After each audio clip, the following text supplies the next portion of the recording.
Catherine Bernardo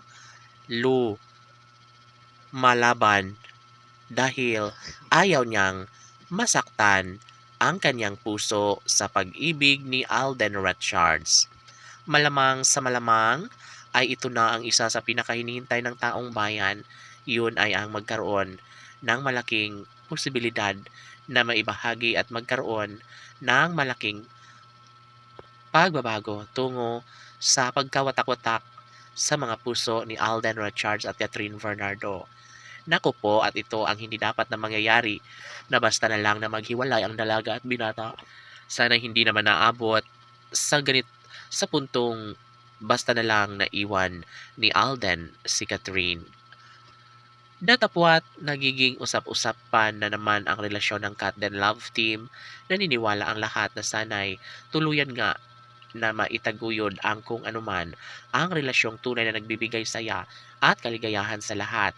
Wala nang iba pang hinihiling ang taong bayan para sa dalaga at binata ay hindi na kailanman maisakatuparan ang isang relasyong tunay na nagbibigay saya at kaligayahan sa lahat. Sabi nga ni Catherine Bernardo na kahit minsan ay naisip niyang kalimutan na lang si Alden, ay hindi niya ito magagawa dahil nga si Catherine at Alden ang inaasahan ng taong bayan na sila lamang ang magkakatuluyan habang buhay. Dito nagkaroon ng sigalot sa mga puso ng dalaga at binata.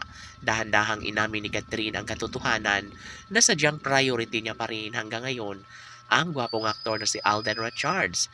Ito lamang ang lalaking pinakaminamahal mula noon magpahanggang ngayon ay si Alden Richards lamang ang nilalaman ng kanyang puso't isipan. Naniniwala ang taong bayan sa tunay na damdamin ni Catherine Bernardo para sa binata.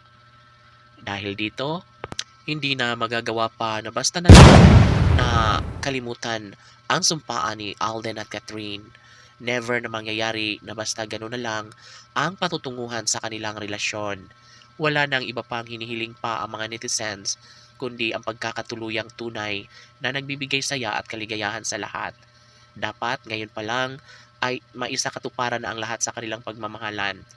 Dahil iba pa rin kapag darating ang tamang panahon na magtatagumpay si Catherine sa kanyang pagmamahal para kay Alden Richards. At ito lamang ang nagbibigay kaligayahan sa taong bayan. Sana'y huwag namang hayaan pa ni Catherine na basta na lang na makawala sa kanyang buhay si Alden Richards. Sana ipaglaban nila ang relasyon ni Alden at Catherine laban